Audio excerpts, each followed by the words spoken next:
Bienvenidos al programa El Mundo que se avecina. Estamos abordando el último capítulo de este bloque. Bueno, lo digo con un poco de tristeza porque yo estoy muy a gusto hablando de conciencia, mente y cerebro con José Ignacio Murillo. ¿Qué tal, José Ignacio? Él es, lo hemos venido diciendo, catedrático de Filosofía en la Universidad de Navarra y director del equipo, del grupo de investigación en la misma universidad, Mente-Cerebro, ¿no? Y con él hemos ido recorriendo pues, temas interesantísimos, hemos aclarado conceptos, ¿no? que yo estaba especialmente interesado en que José Ignacio pues, nos aclarase. Hemos visto un poco esa idea casi pesimista en estos momentos, ¿no? de ciertas ideologías, ¿no? tecnoentusiastas que creen que la tecnología será la salvación, ¿no? que trascenderemos, ¿no? dicen algunos transhumanistas, posthumanistas, ¿no? de que la evolución es tecnológica, que la mente y el cerebro pues, se puede disparar con unas capacidades impresionantes, ¿no? en el futuro, dejando de ser humanos, ¿no? Nos están diciendo, bueno, si nos hibridamos con la máquina, con los chips, con no sé qué, y nuestro cerebro y las neuronas biológicas se hibridan con las artificiales, dejaremos de ser humanos, y lo dicen como positivo, ¿no?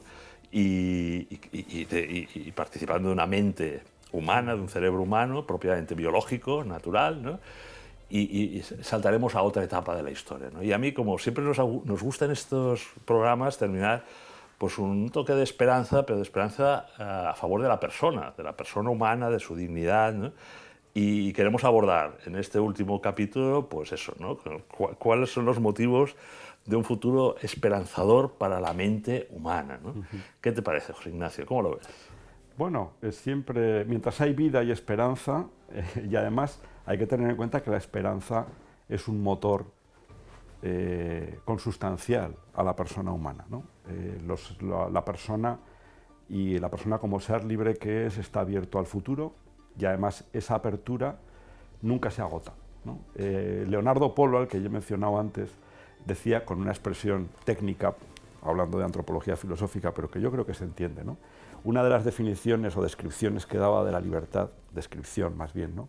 es la no desfuturización del futuro. Uy, a ver, explica y entonces, eso. ¿En qué sentido? Que siempre hay futuro para la persona, siempre hay futuro. A veces cuando planteamos qué es la libertad, dice, bueno, lo contrario de la libertad, ¿qué es? Bueno, la imagen que podemos tener de libertad anulada es cuando uno pues entra en un callejón ciego y ya no puede llegar, ¿no? Está como encerrado, ¿no? No puede ir a ninguna parte, está atrapado. Y sin embargo, en cuanto seres personales que somos y como somos radicalmente libres, pues siempre tenemos un futuro abierto.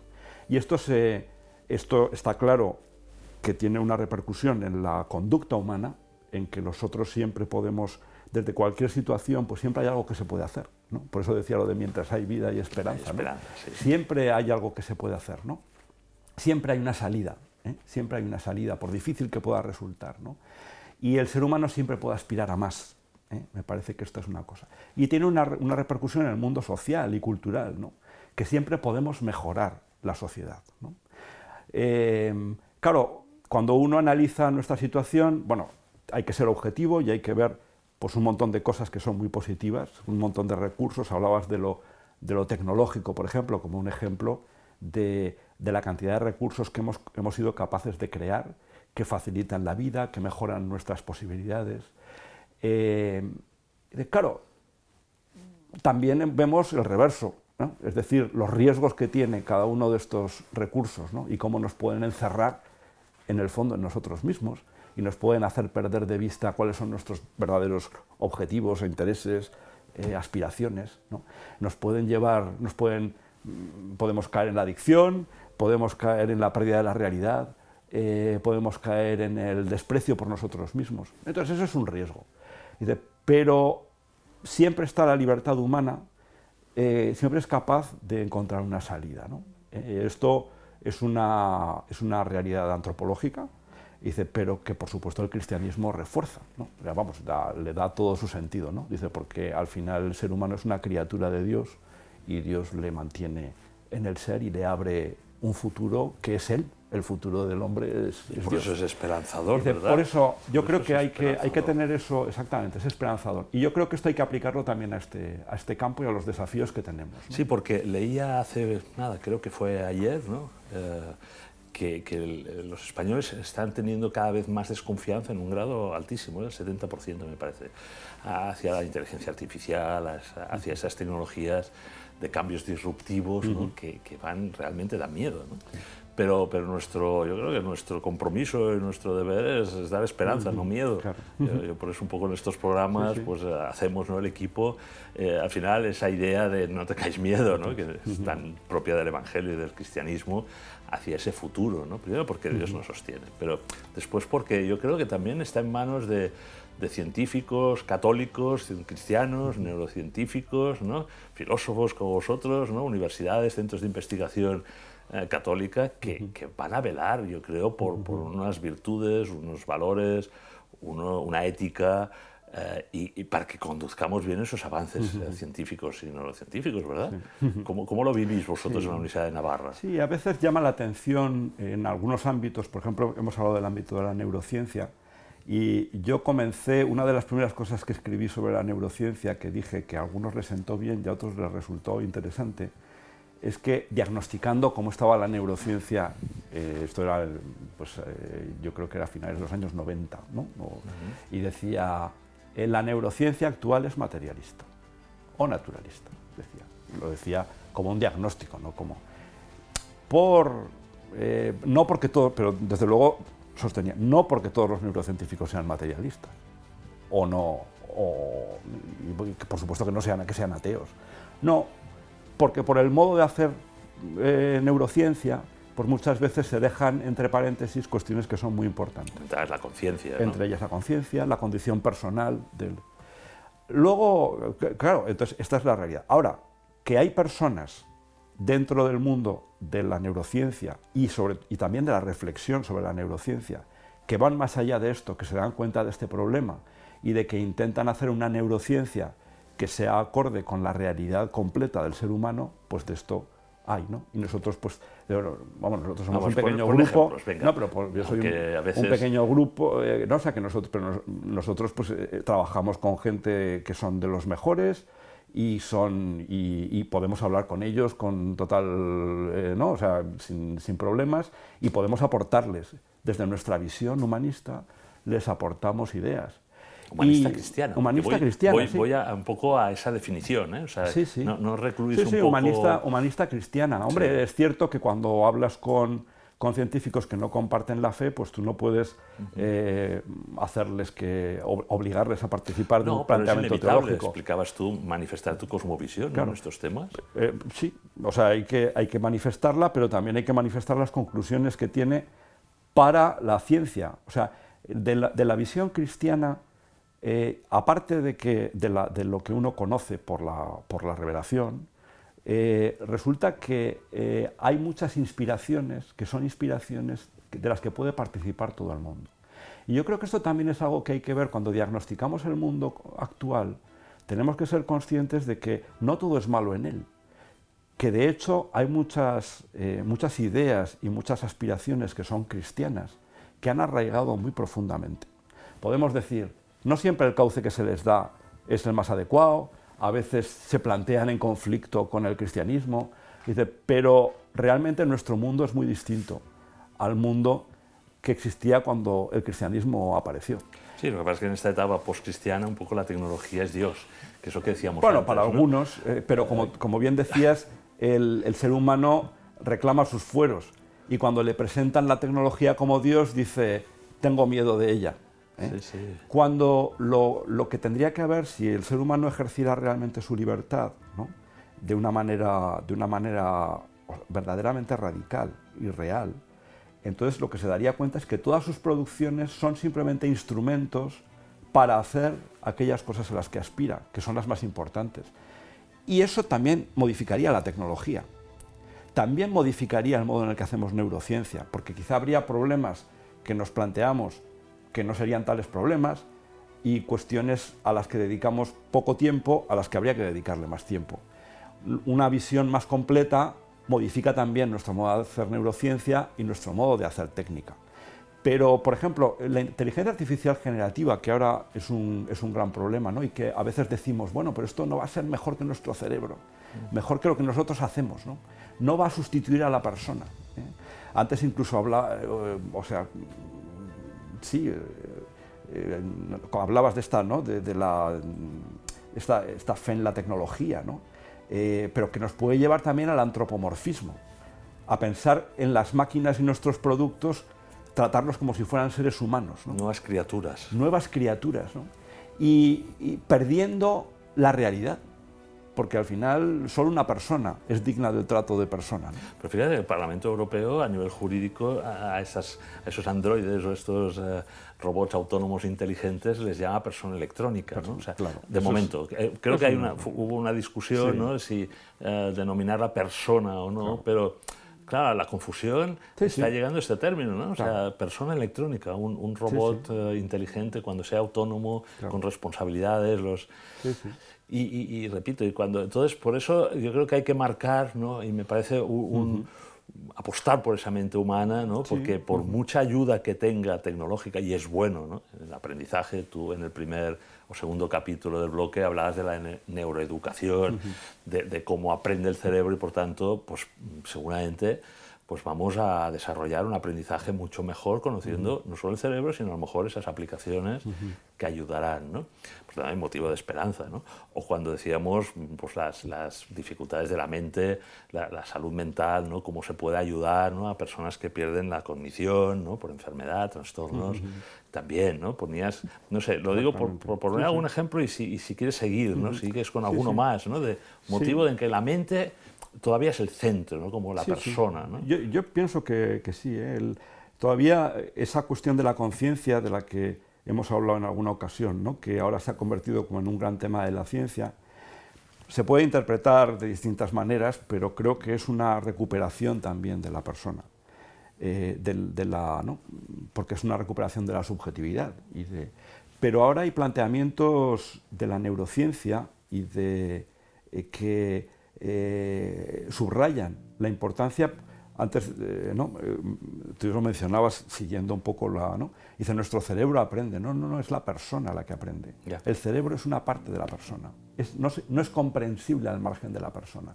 Y esto es algo que se está esbozando en el panorama científico con mucha fuerza.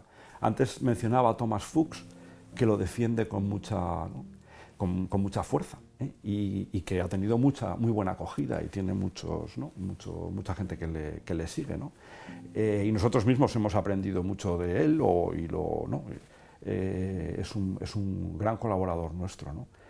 Entonces, ya digo, o sea, dentro del mismo campo de esta reflexión sobre la neurociencia, también en estos momentos de crisis acerca de hacia dónde tiene que ir la neurociencia, se están despertando de nuevo ideas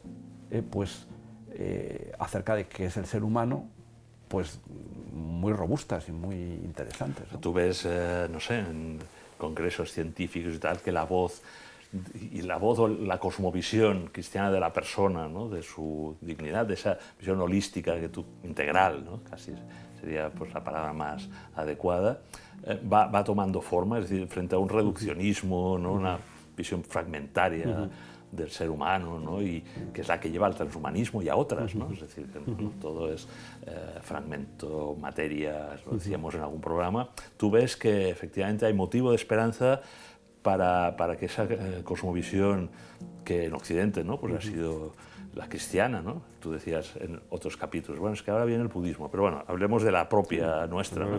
Ves que en ese diálogo ciencia-fe empiezan a eliminarse los tabús.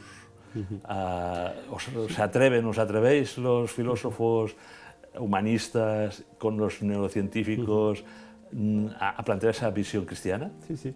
Yo creo que es difícil, tal como está el panorama, digamos, científico y filosófico, pero que esas voces existen, y además creo que hay una cierta fatiga ante los modelos muy materialistas y muy reduccionistas, porque la visión reduccionista del ser humano, cuando entendemos el ser humano simplemente como el cerebro entendido como un órgano... motor, algunos dicen, el motor de la persona es el cerebro, ¿verdad? El cerebro. Entonces el cerebro lo entendemos de una manera pues muy mecanicista y decimos, esto es lo único real, el ordenador que nosotros somos, ¿no? Nosotros somos en el fondo un ordenador, el ordenador nos genera como... Y después, esa visión, que a veces, por ejemplo, hay una postura que ha tenido cierta fuerza en el mundo filosófico, es una de las posturas de filosofía de la mente, que se llama, ¿no?, en la filosofía analítica, pero que ha tenido mucha acogida durante algún tiempo en el mundo neurocientífico,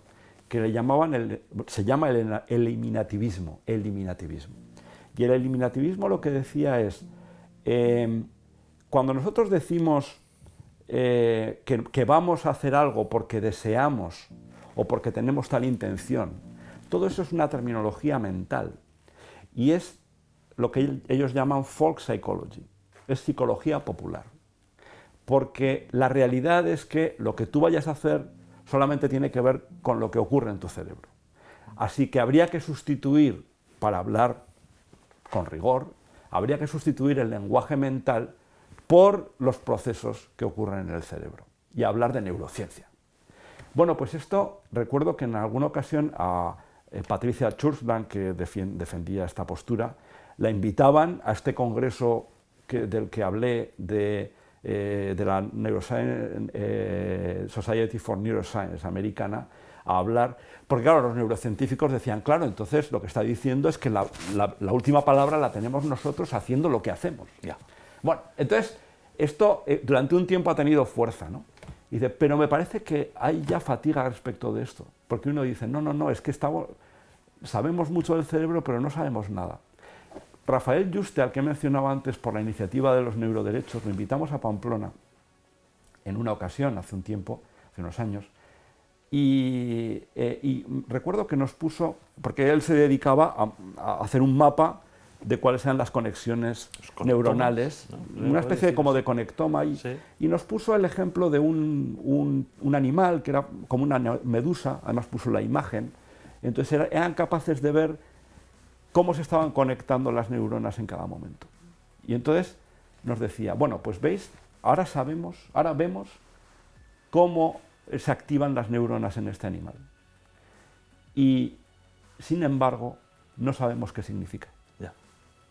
O sea que simplemente el simple conocimiento de lo que se está activando o no en el cerebro es insuficiente. Y esto te lo dice un científico de primera que tampoco es que sea conocido por su, ¿no?, por su humanismo, sino un científico, ¿no?, de a pie.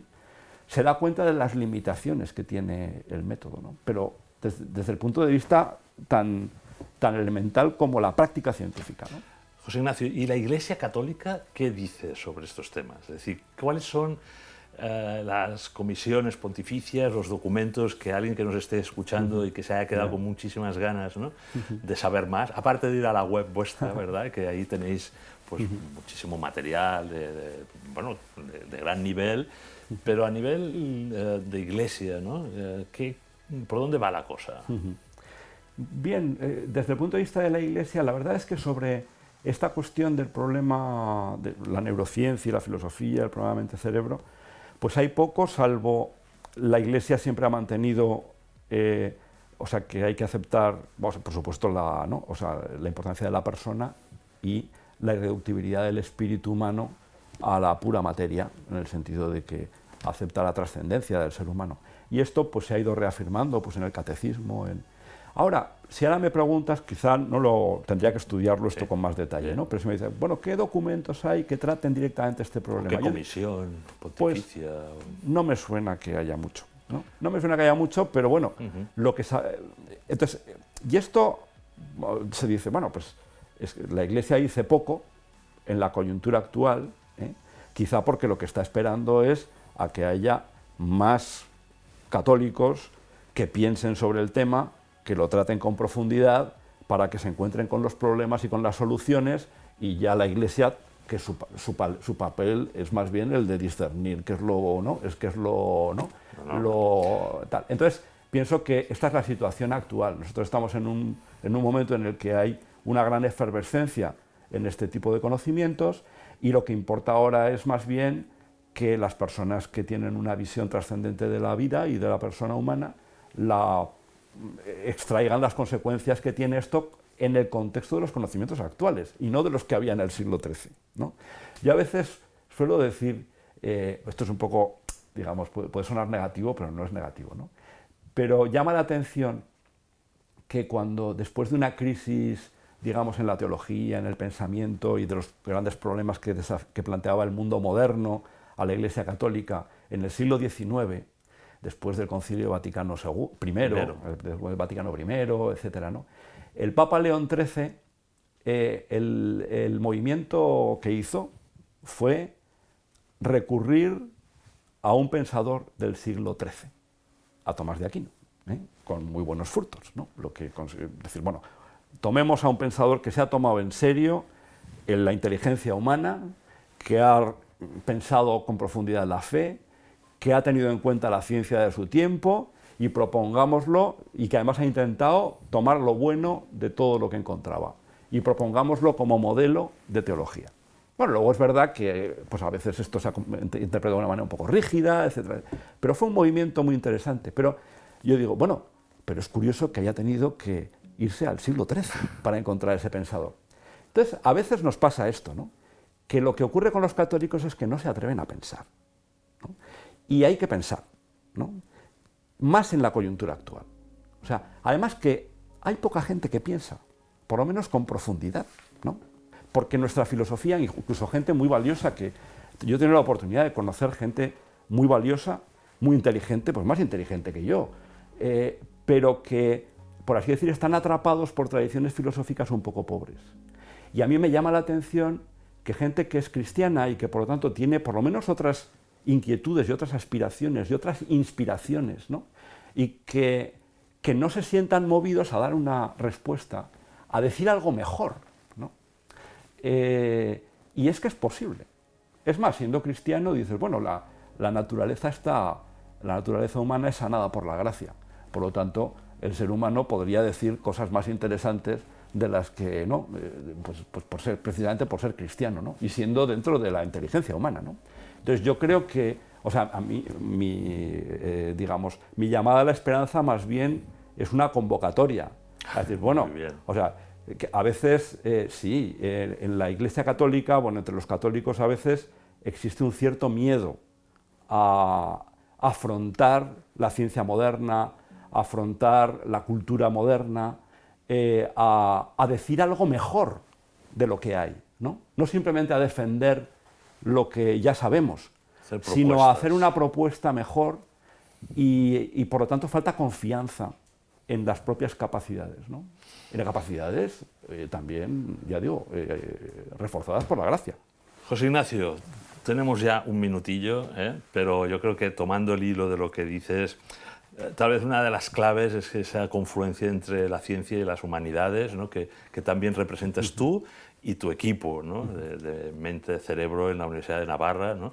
Yo creo que, tú lo dijiste creo el primer día, hay mucho científico que además ha estudiado filosofía, ha estudiado teología, y mucho filósofo que está entendiendo, estudiando la ciencia, y en esa convergencia, confluencia de saberes yo creo que tal vez está la esperanza, ¿no? Porque eso es propio de la mente humana, del ser humano, desde esa visión nuestra que defendemos, del humanismo cristiano en la que no separamos una cosa a la otra, ciencia, razón, fe, como decía Benedicto, y yo creo que nos lo has explicado muy bien, animar a los jóvenes que sean científicos a que también estudien humanidades, ¿verdad? Como antropología, filosofía biológica, etcétera, y al revés también, ¿no? Que los filósofos no se queden anclados, los jóvenes filósofos, en las escuelas, en las filosóficas y tal, lo que hay, y que se atrevan primero a entrar en el mundo de la ciencia, ¿verdad? Y si son cristianos y católicos, pues que se atrevan desde la cosmovisión cristiana, ¿no? Sí, yo creo que hay una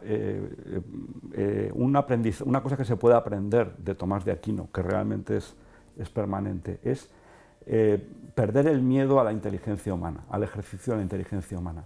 Porque a veces, es falta de fe. Es falta de fe pensar que si nos atrevemos a pensar podemos encontrar problemas para nuestra fe. Cuando si pensamos, o sea, la fe lo que nos dice es que si pensamos bien, no habrá ningún problema. Por lo tanto, yo animo a esa audacia. A esa audacia y el que, claro, dentro de las condiciones y las posibilidades que uno tiene, porque uno puede tener, dice, pues yo no puedo, dice, bueno, pero por lo menos a tus hijos no les impidas esa, ¿no? O sea, anímales a que se introduzcan en estos temas o en temas que son difíciles, porque, ¿no? Porque es posible, ¿no? Porque el cristianismo, bueno, la persona tiene muchísimos recursos, pero el cristianismo tiene muchísimos recursos, y es una lástima que por la desidia de los cristianos no saquemos partido de todo esto para el bien de la humanidad. Profesor Murillo, José Ignacio Amico, no podía haber mejor colofón para un capítulo que se titula Futuro esperanzador respecto a la mente humana y a la persona, ¿no? Te agradezco muchísimo toda la dedicación que has tenido estas semanas en los distintos capítulos del mundo que se avecina. Y bueno, pues yo creo que animar a los que nos están escuchando a entrar en estos temas y, como tú has dicho, los padres animar a los hijos para que estudien en los centros donde está el conocimiento, y esa confluencia de saberes tan importante que la mente, el cerebro, el alma, ¿no?, nos permite al ser humano. Muchísimas gracias, José. Gracias a ti por la invitación.